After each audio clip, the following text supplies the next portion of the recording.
What happens when you take two complete strangers from opposite sides of the world? Ask them to communicate, talk, and more importantly, listen to each other. In a world full of ever-changing ideas, opinions, and the noise of modern life, the art of true communication seems harder than ever. But we're here to give it a shot and see what we can learn about each other, the world around us, and what really makes us tick. This isn't a show about one thing, it's a show about everything. We're going to dive into everything And challenge each other's views. and discover what connects us across cultures and continents. I'm Harriet Gould, coming to you from England. I'm Rodney Watt, speaking from the United States. And this is Yes, but you're wrong. This is the first episode of Yes, but you're wrong. Rodney, welcome. It's a pleasure to meet you. How are you feeling about this? terrific. Yeah, it's nice to meet you. And I'm super excited about some of the topics we're going to discuss today. How do you feel about the fact that we've never met? And this is literally our first encounter. Context is important, and I think Winston Churchill said it best, right? We share a lot of values in democracy, laws, social issues, and I think that probably transcends to us.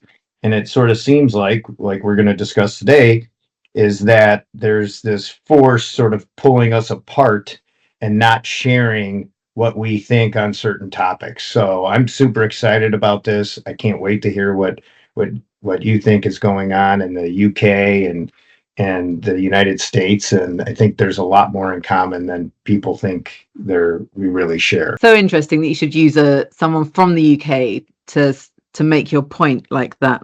And I think you're right. There's always going to be more that unites us than that divides us. One of the things that I tried to do before we spoke today was check you out on social media, and you're kind of invisible. You're not there, which is difficult for me to get my head around because I'm all over it. Perhaps not successfully necessarily. You know, there's this idea that you can get on social media and be connected to everyone and make a name for yourself or whatever it might be. And half the time I think I'm just talking into the abyss, but really you're not there at all. Or am I just bad at searching? No, I'm not on social media at all. I don't think it's relevant to share what I'm eating, how I'm feeling, that I'm at the park, that I just went to the bathroom. And I'm also very skeptical in the fact that, you know, social media was pitched to us as a way where we can all stay connected to each other, because my feeling is all it's doing is driving us apart. So you're spot on that you couldn't find me on social media because I'm a ghost. I'm intrigued by the comment that you don't want to share every little detail about your life. I'm not sure that I do that. I hope I don't. I don't know that I've ever posted a food photo. I think the point you made there about connecting people is quite an interesting one. I wonder, because you're saying it's not the case, it doesn't connect us. Well, it does connect us, but while it's connecting us, it's driving us apart, right? So why did you decide to get on social media? Like, how is social media advantageous to you? For me personally, I remember quite clearly, it was in 2007. I worked at a company in London, and somebody in the office said, "Why haven't you got a Facebook account?" And I said, "Because I don't really care about it. I don't know why do I want one?" She said, "You need one. You must have one." And before she would go away, I set this thing up, and then a couple of weeks later, she's like, "Oh, you still haven't got a profile picture." And in those days, I was really quite horrified at the idea of self-selecting a photo of myself and putting it anywhere for anyone to look at. And then gradually I started going down that dreadful rabbit hole of wanting that affirmation, you know, getting the dopamine without realizing that was what was happening. There was no real logic to me joining social media per se. As the years have gone on, I've noticed that I've changed and the rationale for using it has changed for me. Well, did it help you at that time when you decided to get on? Like, how did it help you? What did it hurt? It hurt. I think it did more to hurt me, I think. And in my case, you automatically feel curious about people you went to school with that you aren't necessarily friends with still, just because of the natural drift of life. And I remember getting connecting with a number of these people, and immediately comparing their life with mine. And I think that's a dangerous route to go down. You live your life, do your thing, Well, stop, yeah, yeah. So it I sounds, don't, yeah, it it's not sounds, healthy. it sounds wholly unhealthy to me. But so Yeah. I guess the question is this, right? Like, so I'm skeptical pretty much about everything.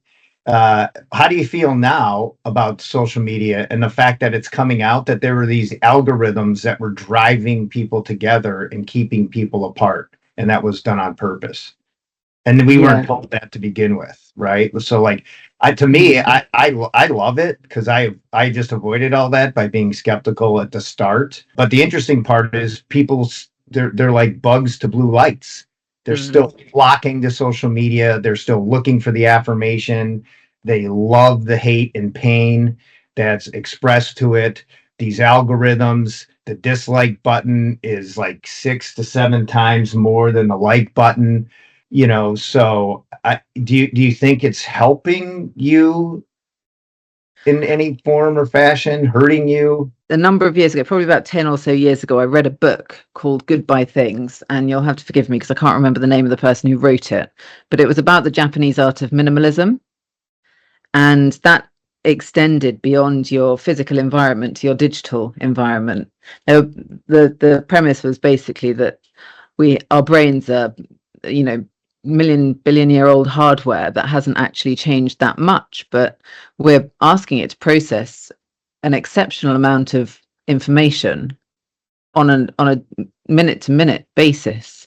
And as such, it would be wise to be discerning about what we actually allow in. I really embodied it, not necessarily so much in my physical environment, but certainly in the digital one, because I recognized a lot of what he was saying along the lines of it was escapism. You go online as a form of escapism. And I thought, well, I don't want that. I want to live in the moment in life, not online. And I went online on Facebook specifically that very day and unfollowed, which is different from unfriended, unfollowed all the people who I didn't actually have anything to do with in real life. If they were in my physical world, they stayed. And if they weren't in my physical world, they went. What I found, therefore, was that my digital experience mimicked my physical one more precisely. So I didn't feel as drawn to go on it anymore because I knew what was going on in life because I saw it every day.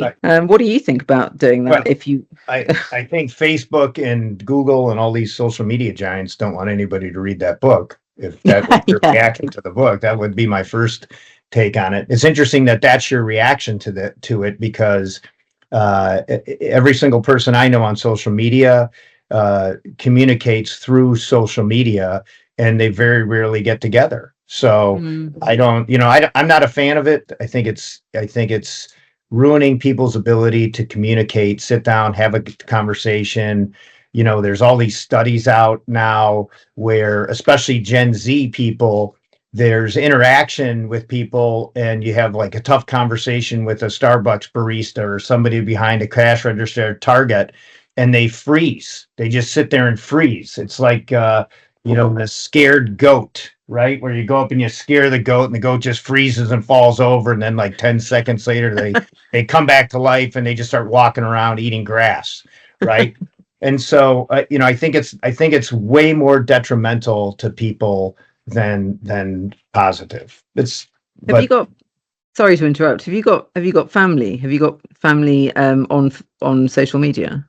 no, every single my wife's on Facebook. Her picture is a picture of me and her. Like my wife at times will be like, "Oh, hey, your sister's doing this," and like turn her phone around, and I'll say, "I'm not interested. Stop showing me that crap. I don't care. If it were important, she'd pick up the phone and call me. I don't like. I should my wife. That's an interesting Yeah. distinction. If it was important, you would get a phone call, but if it's unimportant, it just gets broadcast to the ether. In the United States of America, we always seem to have our presidents will sit there and make some very like, this is a national crisis, right? Like this is going to take down America. I think Clinton said teen pregnancy was going to take down America. Like, that was our number one crisis. And then we had, I think, George Bush was like, drugs are our number one crisis.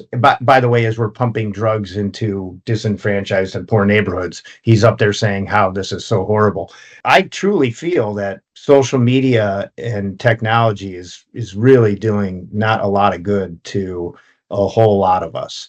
Mm. Uh, so I don't plan on getting on social media anytime in the near future or anything. I'm sure it's got its positive benefits like dating or maybe getting connected. Although I would tell you, my mom would always say, why don't you go find someone to date? Go to church or the grocery store, right? So I don't, maybe those two things are true. We still have churches and we still have grocery stores. So, And I expect they're going to be around for a while as well. well, I don't know. I mean, are you a online dater or social media person that connects or meets with people? Connects and meets with. I mean, I go on Facebook Marketplace, which isn't a dating area, so I do connect with people in that respect. And my mother's going to have to deal with this. She's getting divorced right now. This is, there's a separation occurring.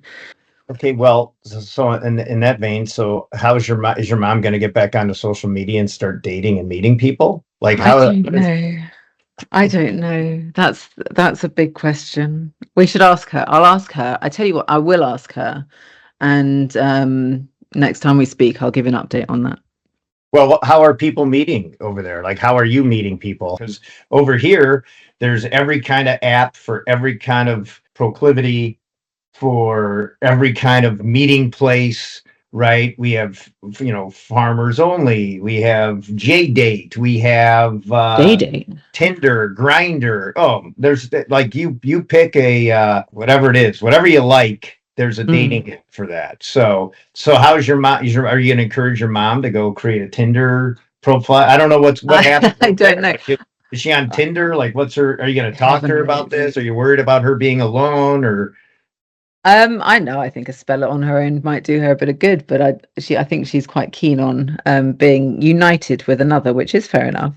I don't know. I mean, I'm probably the worst person to talk about marriage and find dating and all the rest of it because I'm notoriously awful at it. I've never have I got married. I not really even close. The best I think if someone really badgers me, I might date them, or if somebody sets me up with somebody and the other person's keen, that will transpire, but possibly not for that long.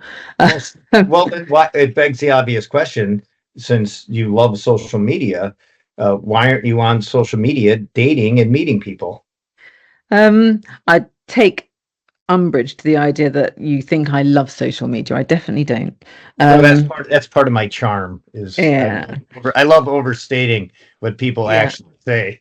I want it. I don't know. I think I'm I'm too literal. And also I think these days on social media, I consider it as something different from anything social or anything. I guess I've got as equal a skepticism about it that you have, and I think it would be highly unlikely for me to come across somebody online in any capacity, or if I went on dating sites or anything. And I have tried them before, but I don't know, when you're in a room with someone, and I guess you could argue that you could go on more first dates if you're on a dating site, but I always feel like it's a little bit manufactured, and I'm too much of a romantic really to accept the concept of a manufactured union, and I just want things just to happen, by magical osmosis.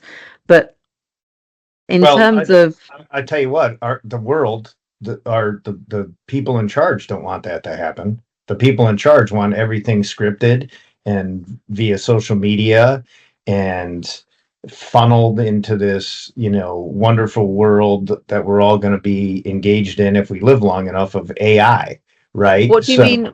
Explain to me what you mean by the people in charge. Who are these people?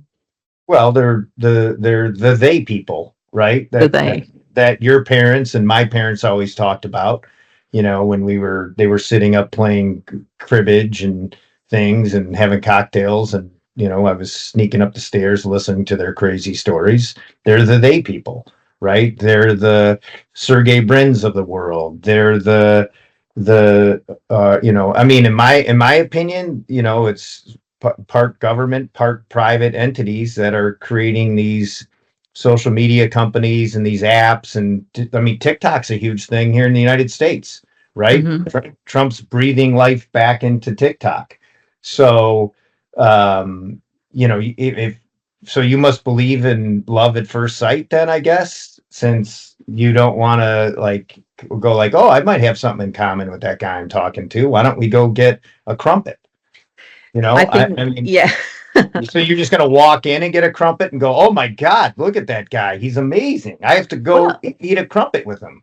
I've been convinced that by, all of the movies and TV shows that yes, in fact, that is the case. That is what'll happen. I'm starting now to realize, oh yeah, that might not be the case. Maybe I should get that crumpet. So are you waiting for this magical moment, and then you'll see somebody I and wouldn't say I'm waiting. I think assuming, expecting even maybe, certainly not waiting. There's no time to wait for anything. But I tend to get on with other things. I think, there are certain things you can have an effect on. You can train yourself, you can run a marathon, you can do all these things. You can make yourself a better and more understanding, more interested, educated person.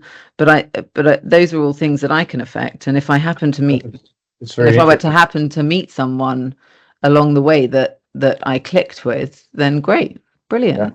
Yeah, well, that's again the interesting part, because so if these social media companies and government has some interest in this, if they're sort of funneling people to live their life online, right? Like my mom said, go to the grocery store. Well, the grocery stores are barely that might not even be a thing, because literally I Mm. can press a button over here and have something delivered within 15 minutes. I can have a meal delivered. I can have True, true, true. ice cream delivered, whatever it is, right? So it's going to make it tougher and tougher. This is where we take a quick break for a message for our sponsors, if we had any. Since we don't, I'd like to share this opportunity for you to sponsor one of the fastest growing podcasts hosted by a woman named Harriet and a man named Rodney in the world. To learn how to sponsor Yes But You're Wrong, email us at yesbutyourewrong@gmail.com. And now back to the show. But you're married.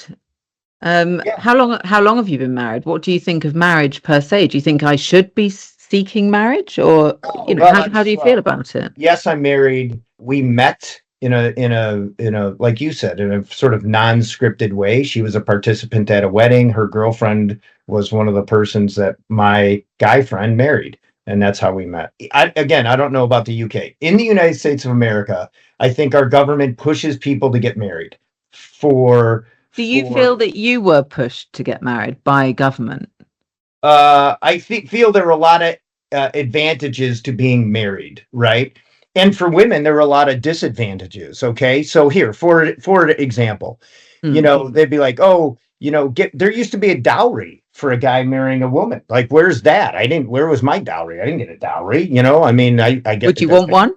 Well, I mean, of course, why not? Yes, anything, sure. It took our laws here in the United States a long time to sort of catch up to women's rights, right? Like a woman had to go ask a court for a divorce. They had to go ask their priest, maybe. They had to go ask the law. And now we're making great strides, as you know, with equal pay and access and education and jobs, and women are working outside the home, and a woman doesn't necessarily need a man to help have a house and a household, and we have technology, so a woman doesn't need a guy to be climbing on top of her to have a baby, right? There's all kinds of other ways to go have babies and not have to climb into wherever you climb into to procreate, right? You can go to a lab, you can do all kinds of other things. Society's changed. We're way more accepting of single mothers and people having babies outside of marriage, and gay people raising kids. And in fact, there's even a crazy notion that a guy can have a kid, even though we know that that's not true. So I think it's certainly changed a lot.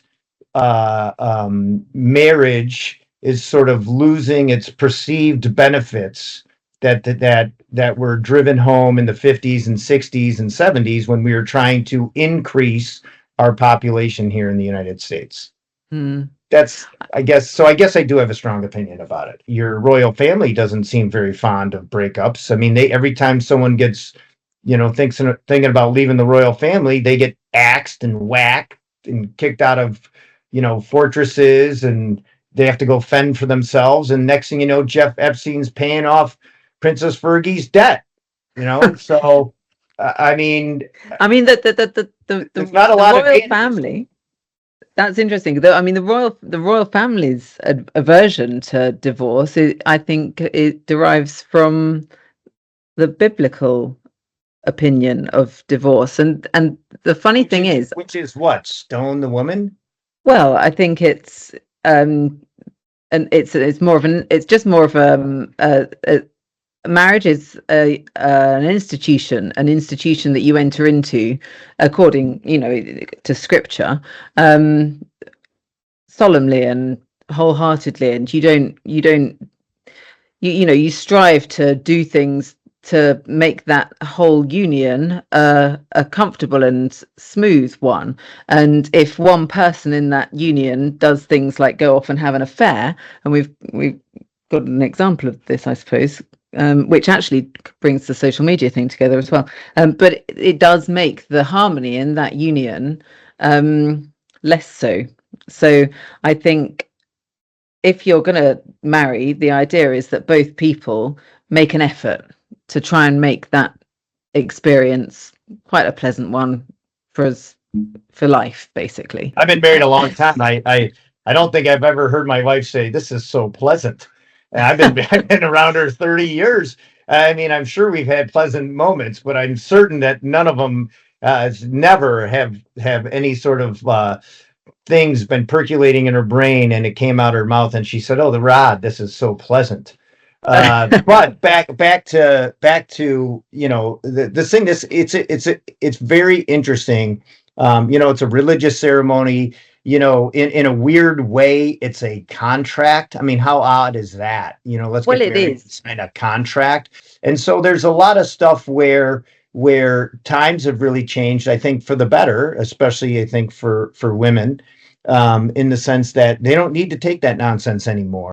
I'm just going to say, I mean, the royal family, it's not that there's a lot of examples of people getting divorced, but the Queen certainly doesn't like keeping exes living in castles and part of the royal family when they get divorced. He wasn't kind to Princess Fergie. I mean, they had photos of some guy sucking her toes, and you would have thought like this was the worst thing that ever happened in the universe, is a woman's toes got sucked. So back to the marriage thing, I have a lot of strong opinions on it. I think things are changing socially, which again goes back to, I think marriage is way down also because of social media. Like, you don't need a woman doesn't need a man to become financially stable. A man doesn't need to have a wife to have sexual relations on a regular basis. In fact, they can just go to social media and get it almost instantaneous. Hey, what are you doing? Hey, I'm by an alley. Any chance you're walking by the same alley? Just back onto that Fergie point that you made there.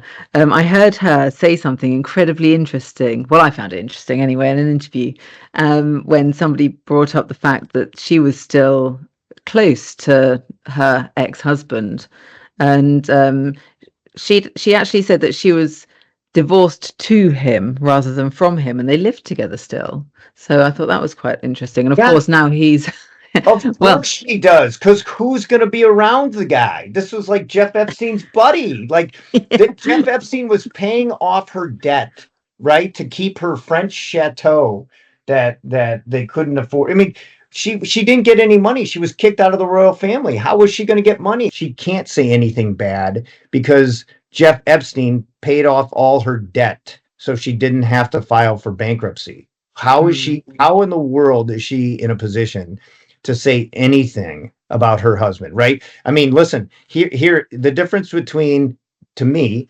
Britain and the United States. Well, when Melinda Gates gets divorced from Bill Gates because he's doing the same thing as the prince, Melinda Gates has $50 billion that she got from Bill Gates so she can say that her husband's a creep. Yeah. Fergie doesn't have that latitude or No.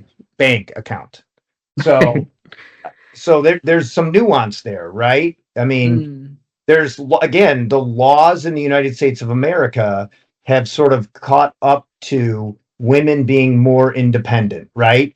They if they have a baby and they choose not to marry the dope that they had a baby with, the courts are going to make sure that that guy pays for the baby, right? If when Melinda Gates is hanging around Bill Gates and she's like, "Hey, stop cheating. You're notorious for cheating." And back when Bill Gates was roaming around, they didn't have kiss cams, so he didn't get caught, right?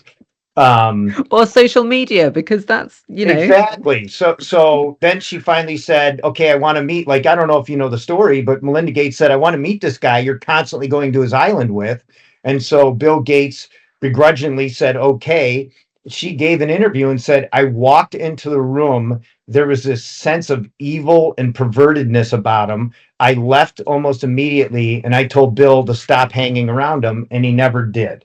Okay. And then the divorce came. And strangely enough, his kids don't talk to him either. My point is, Princess Fergie wasn't treated very well by the royal family after the divorce and put in a position where she could go sort of live her life freely. So I'm not surprised that the guy that's been ostracized in England and Prince Andrew, which by the way is odd because now the United States is saying there's nothing to see here. So why is Prince Andrew ostracized if there's nothing to see here? It's difficult though to compare anything out in America or anywhere, I think, with anything that happens in the royal family or surrounding the royal family, because the royal family is a really unique thing, or it certainly appears to be. I always consider it in a very specific way. I always think that it's a family bred in captivity for the benefit of a nation. They're national property. Because they're human, they have to have the sense of privacy and the sense of autonomy to a certain degree, but they haven't. They're bred in captivity, and such is the constitution. The monarch has to accept that and keep a tight ship, as it were. And I think that the late Queen recognised that. The notion of the comparison between a president divorcing a first lady and a prince divorcing a princess, I think there's too much difference. But maybe that's why Fergie said that, because, like you say, she's trapped in that captivity, but she has to fend for herself as a citizen. So it's a very difficult thing. And these, and what else are they supposed to do? Have affairs? But they got found out because in those days, in the 80s, it was the media, the paparazzi. In these days, my goodness me, you can only go to a Coldplay concert and suddenly get found out for having an affair. The guy, the CEO of the company, what was he's an astronomer? What's his name? Andy Byron. Right. Having an affair. There are 2 points I'd just bring up there. One, if they hadn't reacted to seeing themselves on Kiss Cam, I expect no one would have batted an eyelid, apart from maybe privately. And two, if social media didn't exist, again, everyone would be none the wiser.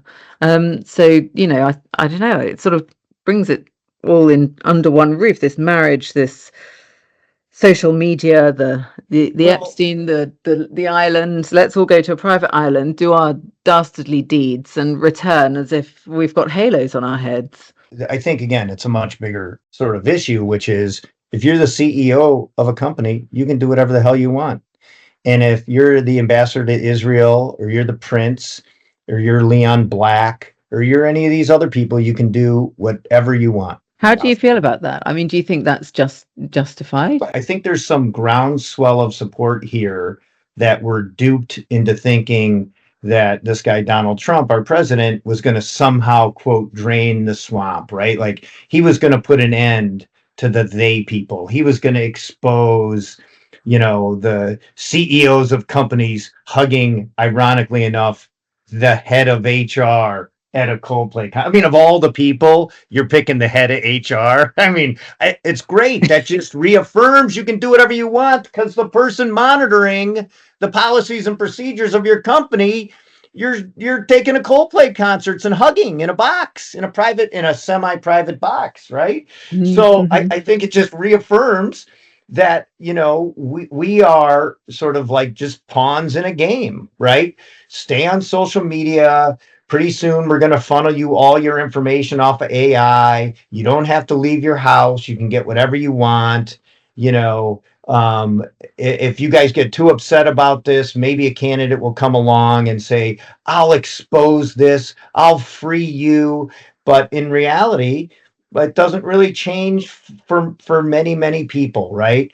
Right. The disenfranchised seem to always be disenfranchised, and social media just causes a bunch of us that like to laugh and joke about it and have humor go, that's hysterical. Look at that guy Andy and his HR mistress Kristen, right? And then we laugh, and some of us are laughing and actually doing the same exact thing, just not to that scale, right? So Mm-hmm. I don't know. It's that's one of the reasons I stay off of social media, because I don't. Nothing changes. You're Yeah. pissed off for like 10 minutes. Why is everybody slowing down? And then you get up to the action. You're like, whoa, that looks bad. And then you see like a half body thrown through the front windshield, and you're like, oh my goodness. And then you talk about that, and then you moved on to the next thing, right? Mm-hmm. And social media allows you to do that 60 times a day. I mean, how much Mm-hmm. fun is that? Well, you get a dopamine hit from it. That's the thing. But 60 that times a day. I mean, the if you're lucky, you only get to see that like once every 2 weeks while you're driving down the highway. I think you're right. People who want to win elections and so forth say, "Oh, we're going to change everything." And the truth is, I think, well, certainly speaking from a conservative standpoint, as I do, I think that's a slightly disingenuous profession because I think conservatism is about people fending for themselves. So yeah, you're right. The disenfranchised will remain disenfranchised if they truly believe that somebody getting into power is going to solve everything for them, when in fact the only person that can solve anything for anyone is oneself. Then nobody's coming to save me or you or anything. The only Well, thing that can. to some degree that's true. To some degree, right? I mean, Mm. you were running for office or seat, weren't you? Yeah, I have done. I've stood for local council 4 times, and I've put up for mayoral selection once as well. Right, but you're doing that to help people, right? Like that's true. To People need inspire help. people to help people, yeah. Yes, but they also But need access to the help. And so it's what you ran, so I you're saying assume. that help is a tangible something that people need to grab hold of, that Yeah, needs to but be handed out to a they person. also need to know it exists, right? So Hmm. disenfranchised people are disenfranchised. Take COVID, for example. Okay. Hmm. We shut down schools. We're shutting down schools. Everybody's going to go home. Here, my kid, here's your iPad. Go home, log on to your internet. Okay. What about the schools that don't have iPads and the kids that live in areas that don't have internet? Hmm. Yeah. Well, Yeah. okay. Well, so I mean, if you're running, I agree with you that people need to help themselves, but you also don't know what you don't know. So Hmm. when the school shuts That's down very true. and the school doesn't have computers and your neighborhood doesn't have iPads, there's no helping yourself, Hmm. right?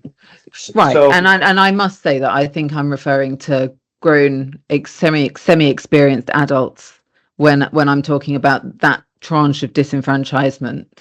I think I'm talking about, 35 plus. You've got a tiny bit of experience behind you. You've got a future ahead of you. You've got a bit of nous. Get out there and get on with it.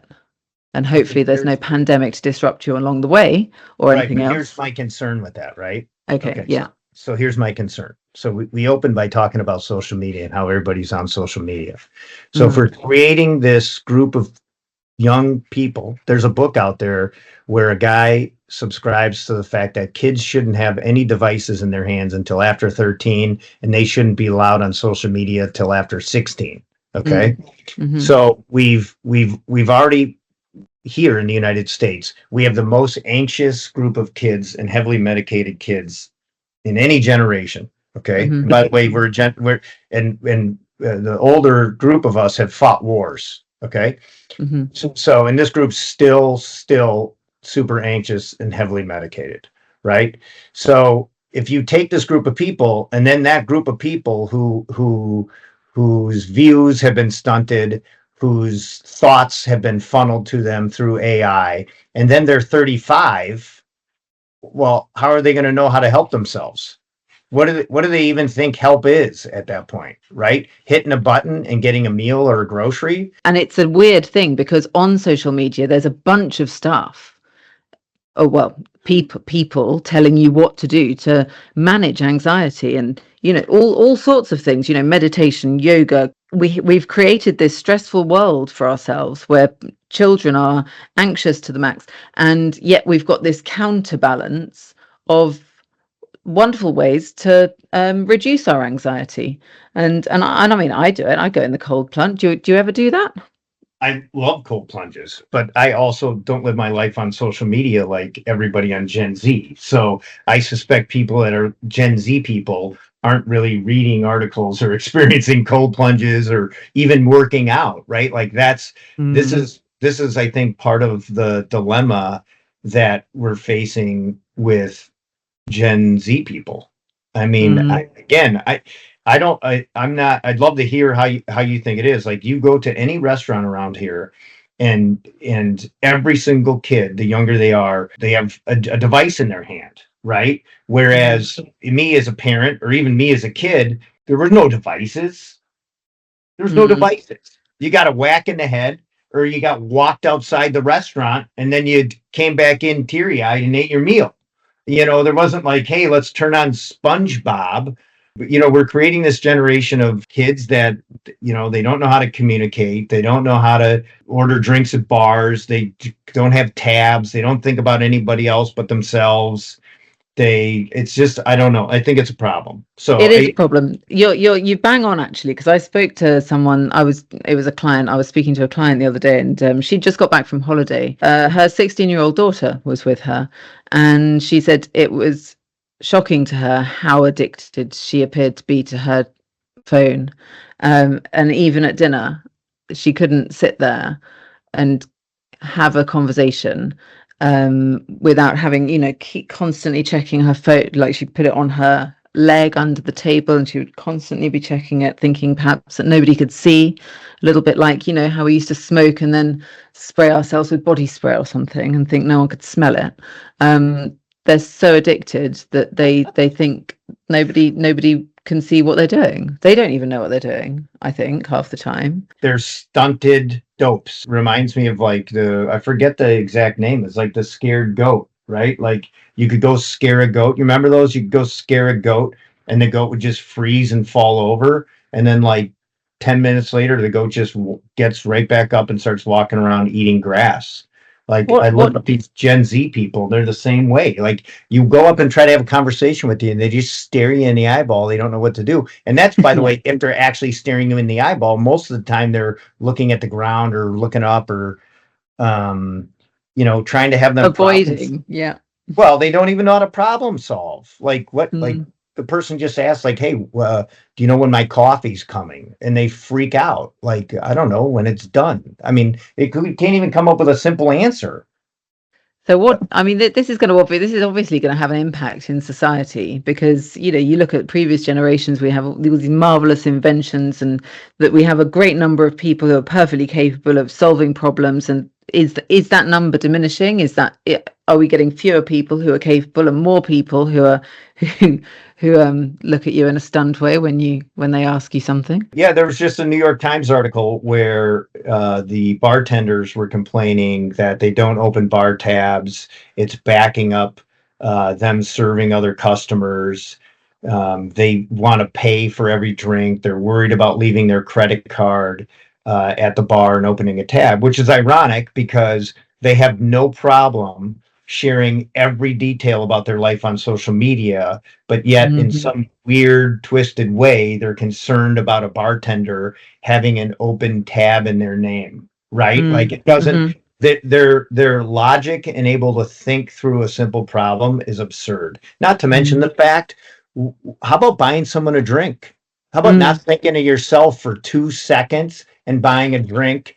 Or how about the fact that every time you pay for the drink, you're getting whacked with a 3% service charge because all these companies are tired of getting hit with credit card fees. So now they're passing that on. So you could just pay one service charge at the end of the night, but the millennials would like to pay it every single drink. yeah, yeah. They're No, nitwits. Gen Z. I'm Gen not in Z. that. I'm not in that category. I could be easily. No, I don't think I mind leaving my card behind the bar. And by the way, if you open a tab, this goes back to maybe why we don't need to be online dating, or certainly didn't need to back in the day. If I didn't have a tab open and I met a girl, I'd be like, hey, let's go get a drink. I'd be act all cool, walk up like, hey, I'll take a drink and one for her. And they would turn around, the drink would appear, I wouldn't get asked for any money. And they'd be like, hey, this guy's so cool. He's tied in at the bar, right? Like Yeah, yeah, it's part yeah. of the shtick. These kids are nitwits. Yeah, Like it's this whole it feeds into this whole like idea that we need to cleanse society. Life used to be messy and fun and relaxed, and now it feels like everyone's you're right, anxious, but there's this sort of tension that we're somehow doing things wrong. We're somehow going to make a mistake. We shouldn't be doing this. We shouldn't be doing that. We should be doing this. It's the idea that everyone's taking things incredibly seriously, and it's taking the spontaneity out of things, moving people away from living and into some other realm that is, yeah, not quite as fun.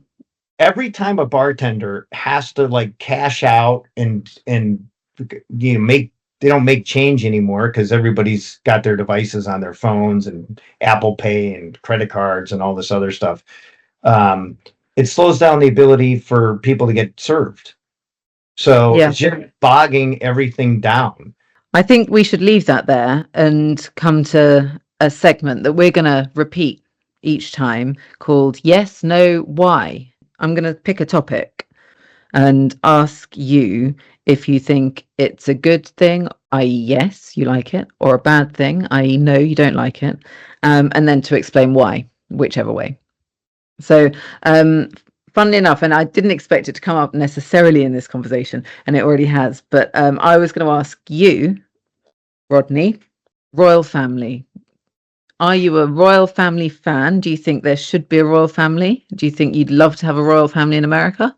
Or are you the opposite? Yeah, I love the royal family. Yes, I think everybody in the United States is absolutely fascinated with the royal family. Is it archaic? Of course it is. Is it outdated? Of course it is. Do I think, I'm not British, as you know, but do I think it? I think it works in Britain, and I think if the royal family went away, oh my God, with the 99% of America would be devastated. We wouldn't have good TV shows. We wouldn't be able to criticize Fergie getting her toes sucked. I mean, it would be a disaster for us, right? What would we do with Meghan Merkel, right? I mean, it would be Mhm. horrible. So I'm all for the royal family. And by the way, we do have a version of the royal family. We've been killing them off slowly. It's called the Kennedys. We do have that version, but our government seems to be not totally enamored with them, so we're slowly killing them off. And they're flying planes into oceans and all kinds of odd things. So I'm 100% for the royal family, and I hope it never goes away, and everybody keeps having babies. That's heartwarming to hear because I'm a complete monarchist. I feel exactly Yeah, the same. I was just And so you love the royal family? yeah, Yeah, very much, very, very, very much so. I think they're the backbone of the concept of national identity and even of, to a certain extent, social identity in Great Britain. And I think that point of reference is completely valid around the world. And I think you're right. Everyone would be distraught if they didn't exist. And yes, we'd have a lot less to talk about. Do come you up. have yeah, have you got a, Yeah, actually yeah, do. It's yes, no, and why. yeah. Okay. Should we be drilling into the pyramids of the voids they found and immediately looking to see if there's a city below each pyramid in Egypt. Yes, absolutely. I mean, there are some unpopular views. Well, some unpopular people having having views about the pyramids themselves, but using the pyramids as a concept or as a point of reference to suggest that there was civilization long before we are aware of civilization existing. I'm completely curious about whether or not that's true. And if we've got a way of finding out if it indeed it is true, then yeah, we should definitely do that. Because imagine if that civilization were more advanced than we are now, imagine what we could learn and the lessons that we could take. The idea that it might harm anything, that conflicts slightly with me. I'd like to think that we're advanced and sophisticated enough to be able to do that exploratory work and can preserve the actual structures, because yeah, if they went, that really would be a shame. But yeah, definitely, I couldn't if I had the capability, I'd do it myself. My curiosity would see to that. Okay, so a quick follow-up, even though I'm breaking the rules here on this segment. So I think we should start by having the United States and the UK start strong-arming Egypt into allowing this to actually happen. It's been like 9 years, and they claim that they haven't looked into these voids they found, and that they refuse to access what's underneath the pyramids. But it does beg the question why our two governments sort of seem uninterested and are being hands off and letting Egypt dictate when and how this happens. We seem very intellectually uncurious in this, but which also begs the question why we even had a satellite pointing below the pyramids in the first place to see if there were voids. We can put a man on the moon in 1960s, and we don't know how to drill into a void in a pyramid in limestone. Right. And by the way, they figured out how to build these things, and you're suggesting we can't access a void? It makes no sense. It's just, again, it's nonsensical. That's quite interesting, because we both agree on both of our yes, no, whys. We're both royalists, and we're both curious enough to go investigating the pyramids. I think we should leave it there for today. Rodney, what do you think? How do you feel? I feel like we're best friends. Yeah, great. I feel like that too. I think I'm going to start learning a lot from you. That's how I feel. So what we'll do is have a think about what we spoke about and figure out what we're going to do next time, and then come back and do it. So the last thing I should do is to thank you if you're listening. Not you, Rodney. Well, thank you as well, but thank you to you listening, because that's the main point of this. And if you liked it, if you can bear to carry on listening to us, be reminded of when we're going to be talking again, then the best thing to do is to look us up on social media, of all things. If you search "Yes, but you're wrong," then you'll find us. And I think if you want us to talk about anything in particular, then obviously you can say so there. Great, wonderful. Thank you again, Harriet. Thank you. We hope you've enjoyed listening to Yes, But You're Wrong, the show that tackles everything. If there's a topic you'd like us to dive into, be sure to follow us on Instagram, Facebook, or X, and leave us a comment. Just search "Yes, But You're Wrong," and we should pop right up. That's very American, I have to say. I'd say something English. Please follow us on, or I'd love you to follow us on. I'm still saying off social media, but hey, you do you. Yes, But You're Wrong is produced by Wallach Worldwide Entertainment and can be enjoyed on most of your favourite podcast platforms. Thanks for tuning in.